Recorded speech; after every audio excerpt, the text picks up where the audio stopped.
Hey everyone, welcome back to Absolute Comics. This week, since we did Spider-Man and you guys liked us talking about everything going on in the world of comics, I don't know why we thought that wouldn't work, but today we're going to talk about X-Men, and I've caught up again. So I guess this is like X-Men catch-up round 2. Oh. Now, I haven't fully caught up. I was told to just read X-Men. So since I had just read X, I jumped on X-Men after X, and I loved the one arc that I got to read. Sally, you have been reading all of it. Dan, you have been reading all of it. So we got I'll need a refresher, though, because there's been a lot, so Right. I can't remember exactly which arc has just happened, but once you... And the reason why we're kind of like, we think this will work is I'm the one who's not normally the fan of the X-Men books. Like, right. I'm the one who's against them. But if you like this show, make sure you check out our sponsors. Gamer Supps. Use the code COMICS at checkout. Get yourself some less chalky than its competitors' energy drinks. You could get sus bars, and you can get those cups that you just saw me with the girls on them. Or you can go check out our other sponsor, Into the AM. Use the code ABSOLUTELY at checkout. Super soft shirts. You can get no designs on them. You can get fun designs on them. Your call. All right, so X-Men. I guess I'll go first, as I probably have the least amount to say, and I always talk the most anyway. So I read X-Men up until Jonathan Hickman said, "I'm out, bitches." Yeah. When was that? He completely. That was Inferno. Inferno. Okay. When he like almost deliberately torched his own event because he was like annoyed at where they were going with it and left. Like, as the story goes for Jonathan Hickman, and I still stand by my theory because he has not returned to do anything. Jonathan Hickman came in to revamp the entirety of the X-Men universe. Marvel gave him a whole bunch of writers. The writers had all these great ideas. They all were kind of conflicting with what Jonathan Hickman wanted to do. Around this time, there was the what's it called? Substack newsletter thing going around. A lot of creators got big ass checks to go do it. Jonathan Hickman also got one. He quit doing his X-Men books under the excuse of, I don't want to interrupt the direction the other writers are going. I'd like to let them do their own thing with my creation. Not a terrible reasoning for it, but he also kind of just left Marvel at that point. He's written, I believe, 2 digital books going in line with his original X-Men idea, and that's all he's done since then. yes, but he is coming back. He said that he's coming back to to Marvel to do something else. But it's not something else though. He's not coming back to his X-Men. X-Men ever again. Like, he's out of X-Men forever.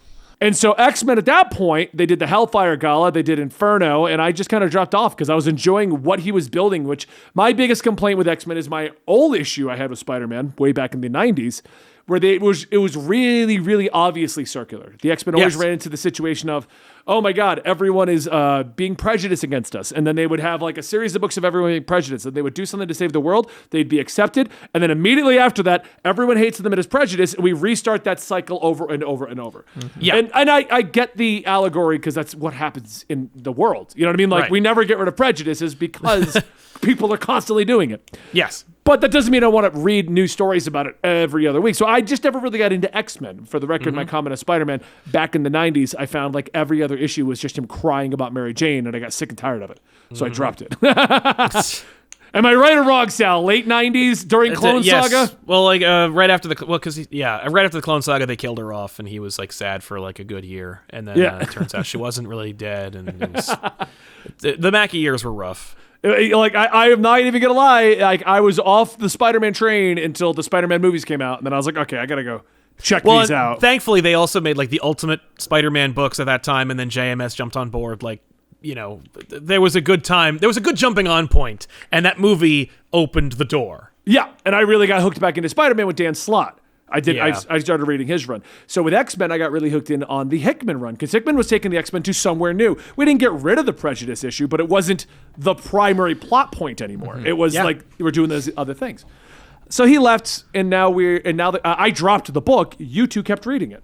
Yeah. How has it been overall? Because I believe, Sal, are you reading all of it? Because I know Dan's No. kind of reading most of it, right? My wife was reading all of it, and that was so it pretty much meant that I was reading it as well. And you know, there were a couple of signs while Hickman was like delegating and relying on other writers for what books were probably going to either get canceled or be canceled by us, like in terms of dropping them. And sure enough, they presented themselves. X-Force, Marauders, and the you know, we got the impression that like Jerry Duggan was kind of like the new Hickman, the new architect of the new direction for the X-Men. But then Kieran Gillen just shows up like a dark horse. He told this like one Legion story, and everyone's like, but this actually like, this is giving me what Hickman was suggesting. Like Hickman, it's not the same thing at all, but it was headier and it was more esoteric. And it was, it played on the themes and ideas and continuities of X-Men, but also was saying something about being like a person. Like it was about like getting in touch with like your own like ego and your own. You're talking about Way of X? Yeah, Way of X and Legion of X and and then what like later turned into AXE, but mostly that was because of the Eternals run, which he also was writing. So I do want to state I did keep with Wolverine, because the Wolverine book, Benjamin Percy, kind you of could basically just read Wolverine. He's kind of out of everything. Yeah. Let's be honest, Wolverine's not really an X-Men Wolverine book. and Deadpool are Wolverine basically book. just their own books. And I keep reading those. Yeah. No, and you can. Like that's the thing. Like the only thing that you do need to know about from Wolverine is like from anything is that actually like there's a character from like Ten of Swords that has never really left the Wolverine book. Yep, Solemn. Yep. So like you need to, but again, I think Ten of Swords was pretty cool, but I know a lot of people didn't. They were like, I actually "Boo!" like Ten of Swords. I just took Ten of Swords for what it was, just an excuse for all of us to fight. And we'll Like, yeah, but they didn't use swords. I did find that weird. Yeah, it would have been less. I think people would have been less upset about that if all of the intro to it wasn't just, "Oh my gosh, this is one of the swords. Yeah. This is one of the swords." I'll give you that. They made a big deal out of collecting the swords, and then like they're keys. All right, moving on. Like, Yep. Yeah. Yeah, lol. It's actually, we're talking about tarot cards. Okay. And if you don't care about like magic, then Excalibur's another one you could drop. But yeah, but they're doing stuff with the. I don't know if it doesn't feel like they're building towards. It feels like they're building towards something, but only because I think of the momentum from Hickman. right. Al Ewing also. Our chat brought up one, the X Lives and Deaths of Wolverine, which was an event that shouldn't have been an event. It should have just been. It was just a Wolverine story. That's all They it shouldn't was. have written it at all. Yeah. I actually liked half. I think I liked Lives. The one where it was the kids The time fighting, travel one was good. I like the other one. The time kids travel fought- was death. You like the Terminator like nonsense plot? Future where, like, one was Lives. That yeah. sucks. Lives suck. I liked the Terminator one because it involved, like, I like when Dakin and Laura and Honey Badger get together to do something. So I kind of liked what they did with the Terminator plot. The past one, I just felt was just pointless. Like, No, the past some one of the was cool stories and were, well written. I liked the stories that were going on in it, but it just felt like it wasn't. But the fact is, it was two separate stories. The reality is they were not connected at all. Yeah, they weren't connected at all. It's not like the stuff. Oh, what's going on? Oh, this is why Logan's not actually here because he's doing this. Yeah. What? Why? Right? Now, there is a comment that says, like, actually, they were connected because this is. And it's like, no, they were technically connected. Like, there are moments, like, it all culminates in, like, the last two chapters. Yeah. But you could read one or the other and really not, miss much. So that's the point we're making. I don't know. I like the Omega Terminator Red plot, which is knows. actually Like- hilarious. You can see our different opinions sound like Yeah. the exact opposite. You know what it was? It's because that one, like, it was the final nail in the coffin for, like, oh, you don't give a shit about what Hickman was doing with Moira. Like, you're almost, like, doing... Oh, Moira didn't either. Like, Inferno ended where you're like, oh, you just ruined it. Right. And then 10 Lives and Deaths was like, yeah. Like, they just ground it into the ground. Like, yeah. Yeah, Moira seems to have gone because now she's just like some weird Terminator villain, right? Like, Yeah, that's what Moira they're doing. is a Moira's- joke. Yeah, Moira's purpose has turned into what they're going to be using Sinister for. Yeah, Moira's a complete joke. It just it's like they are content with the idea of like erasing all the good faith they got from House and from Ox and Pox. Like, I promise you, when House of X and 10 of X came out, Powers of 10, House of X and Powers of 10, when those came out, and they revealed the retconning of Moira McTaggart. Right. That she was the mutant. No who was doing one all these complained. lies. Nobody complained. Like, I swear to you, I was there. We were talking about it. I was part of the discourse. I was observing the conversation. Nobody complained. Because it wasn't she didn't have like, she was just a sidelined character. So Right. doing something Like- with her was interesting. She was important to, she created Proteus. You know what I mean? Like she is a very important character in the mythos of X-Men. But at the same time, it's like nobody complained that they like revealed, oh my God, she's actually a mutant, and actually she has this really like big like power, and there's this crazy purpose, and there's this big plan. Like everybody was on board. It was really cool. And now it's like, now she's an evil robot. Like, how many evil robots can the X-Men fight? And not at the expense of, like, one of the most breakout retconned characters in X-Men history. It's outrageous.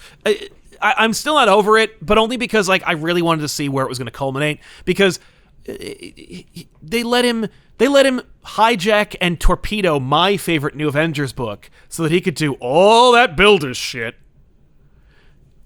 And it still was cool, but I never got New Avengers back. Yeah. So anyway, what do you want to say about the current, all this stuff? So then we'll talk about what's currently Oh, happening. the current stuff. I think there's some good stuff, there's some bad stuff, but I think one of the biggest problems that they have is a lot of the times they go, hey, we've got this really good story, and then they're like, here's a little too much freedom, and they ruin it. Best example is Marauders. Everyone loved when they were actual pirates on the water. Then they went to space, and no one gives a crap, when they could have easily just gone, hey, Marauders are going to just go to different places where mutants can't get out, and they're going to rescue them. I would read that because I enjoyed them being pirates. And then the second they went to space with the evil twin, whose name I'm forgetting, Charles Xavier's twin. Oh, yes. Lilandra and Charles's kid. I don't remember her name. No, not Chandra. Like, she's in Chandra. it because she's in like 5 different ones where they kill her, but then they're not dead in this one, and that's an he backed her entirely up, different yeah. thing. No, like Charles Xavier's twin sister that when Cassandra Nova. Yes. Yeah, they were like, hey, we're going to randomly grab you after you've been dissecting the island and eating its body parts, and we're going to send you into space with Catherine Pride, and like, all none of these this people. is fun. Like, none of this is like, they have not been pirates for longer than this book has existed. Like, they were pirates for like the first arc, and then they were like, nah, I remember stupid. you guys telling me to read that because And I'm it like was pirates. so good. And Like, that's the thing, is it was so fun when they were actual pirates. That's what made it so good. And then they went too far, and I was trying to give them the faith, and I was like, I just don't care. I think part of the problem with X-Men versus like our Spider-Man discussion, Spider-Man we can easily kind of clean up because there's only like 4 It's like a books of book. Spider-Man. Well, it's the like same. 4 books. It's the one title. Yeah.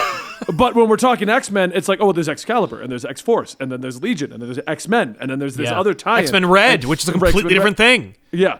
He had And I think X-Men that's part of the Green for 2 issues. Yeah. Because going back to our talk, which probably came out before this, in which we discussed interconnectivity. Yeah. When you have all the X-Men should be interconnected. They should all be working together without a problem. Yeah. This is pretty connected. Like, I will say, like, there is, if you read it all, you get an idea of what X-Men is like. And it's kind of cool because if you read it all, I don't know if you are any more rewarded than you were like a year and a half ago. Like a year and a half ago, if you read all the X-Men, you got like a big, clear picture of what X-Men was all about.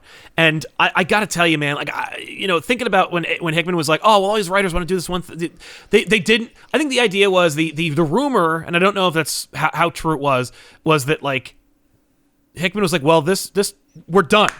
Like, we're done here, and we're going to do the next phase.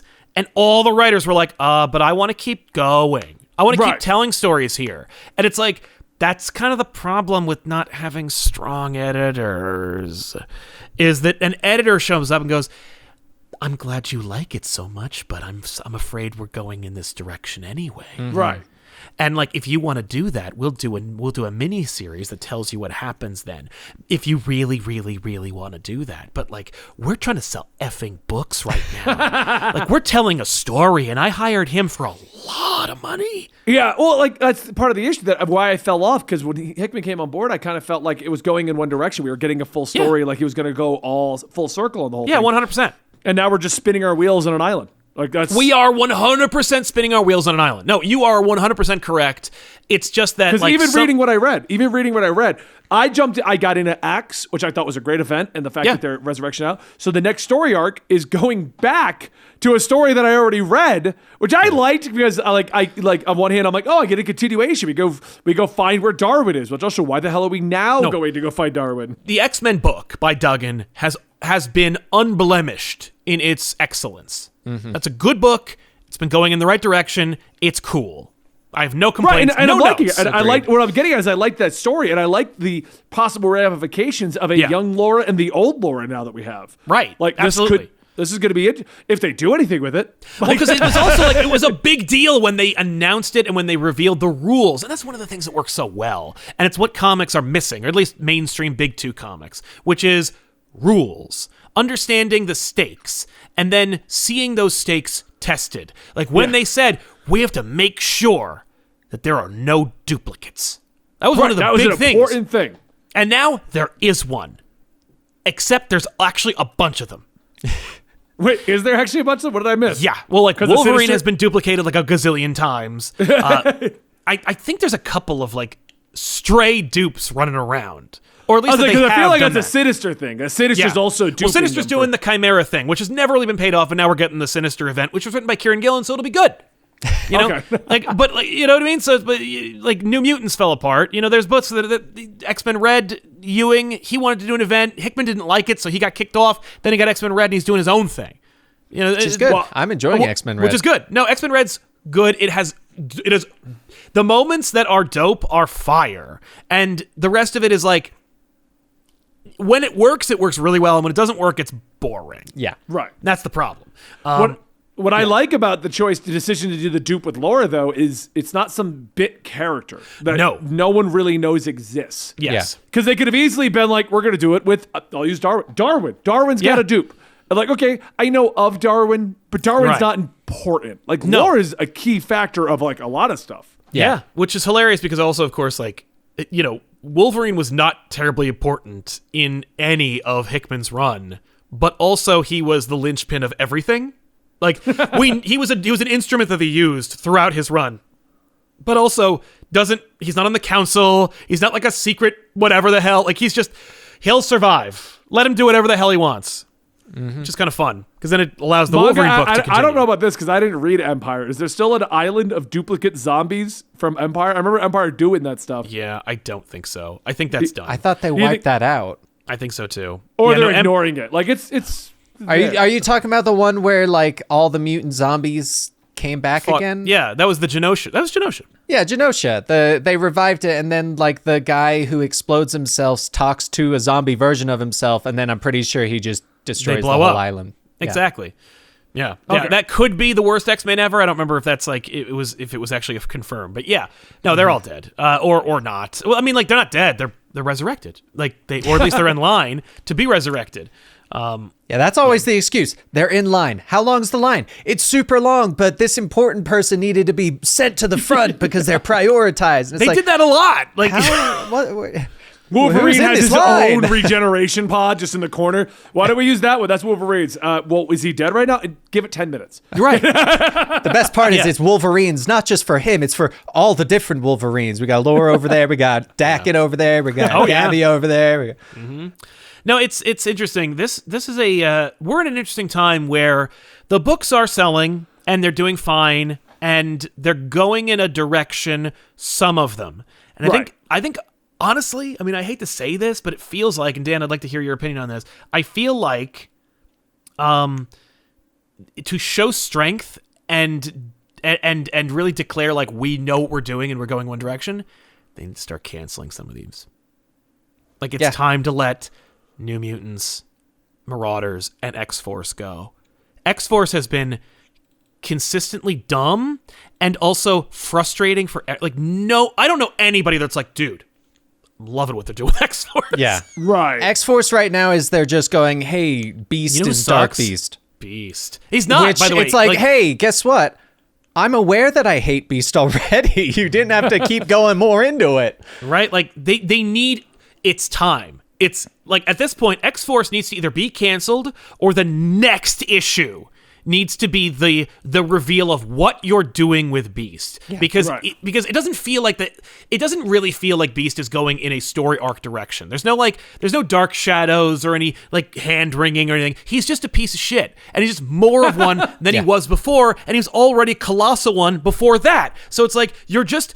It feels like you're just bagging on him. It feels like you're just kicking this character while he's down. He's been shitty longer than he ever was a hero. So like it's time to do something with Beast. And if you're not, then cancel X-Force and have someone else do something with Beast. Yeah. No, I'm not I even reading completely X-Force. I don't agree. even know what's going on with Beast. Don't even bother. In short, he's basically bought an enslaved Wolverine as his new Black Ops dog, where he just sends him off to kill people when he needs to send him off to kill people. But they also resurrected him, and he's also keeping the metal adamantium skull of him. It's just like Beast is like, I'm willing to do anything for Krakoa. Like, I will protect this place. And it's just like, dude, like, no, this is about you and your ego. Yeah. Like, you don't care. That's yeah. Also, Immortal X-Men is good. Like But that's it's like, it's one of those books. It's like, if you like it, it's over there. Like there's the other problem is there's so many X-Men books that also share some of the characters that it's hard to tell you which comics book I it is. enjoy. Yeah. Because I'm like, oh, That's the why one I'm with just Wolverine. reading Wolverine and X-Men. So the two I'm after right Guess. now, and I'm kind of like, That's good. That Yeah. means it's working. Because like, if you're like, man, I love all these characters and I want to see what's going on with them, and they're in all the books, then like you gotta buy them all. well, that's the crossover effect we were talking about in our DC thing. You know, Yeah. like people aren't teaming up or all. It's why, like, when you look at, like, I use a website to, like, find out, like, what books are coming out each week. And, like, the week we're recording this episode, there are a bunch of X-Men books that are coming out, which is, like, just tone deaf for the audience because, like, how much money do you think we have? But it seems like they come out, like, when they list them in order of sales popularity. And the X-Men books are always in the same place. You know what I mean? Like, and some of them are, like, over here. Like, you know, Marauder's always like, oop. You know, it's like X-Force, New Mutants, Immortal X-Men, X-Men Red, and, you know, and also Marauders or Exterminators. You know, it's like over there, which is a good thing. It means it's working. It means that people are buying all the when they buy X-Men, they're buying them all. Right.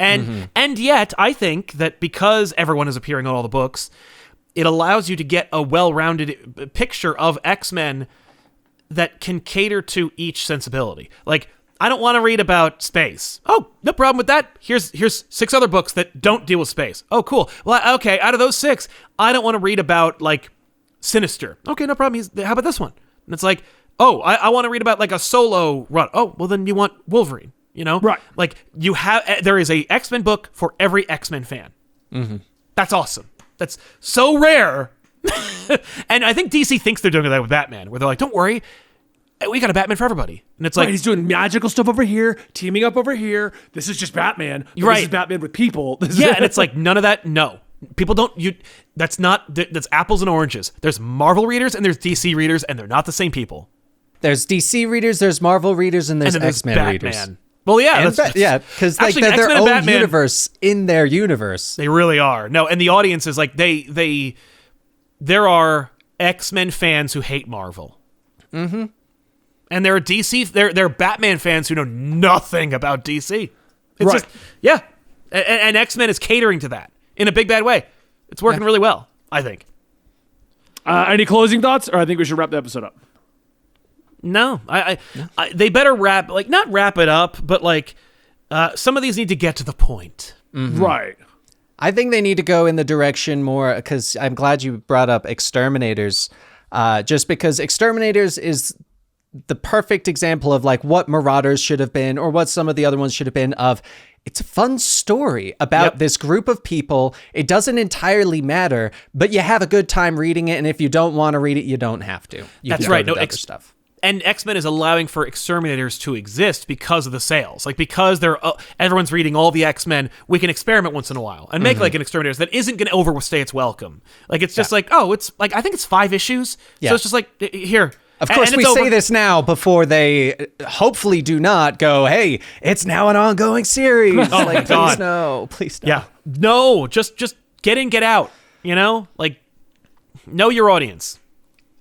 Well, that's been today's discussion of X-Men. Obviously, these two have read far more than me, so they had plenty more to say. No, that's what I want. That's why Dan was here, because I've caught up and I'm enjoying it. I like the fact it was wrapping in. Duggan's run, like what I've read about it so far, and the tie-ins, they're working, and I like Wolverine, so I'm sticking with that. There you go. I hope you guys enjoyed this. Don't forget to check out our sponsors, Game Your Substance Into the AM, and I will see you next time right here at Absolutely Marvel in DC.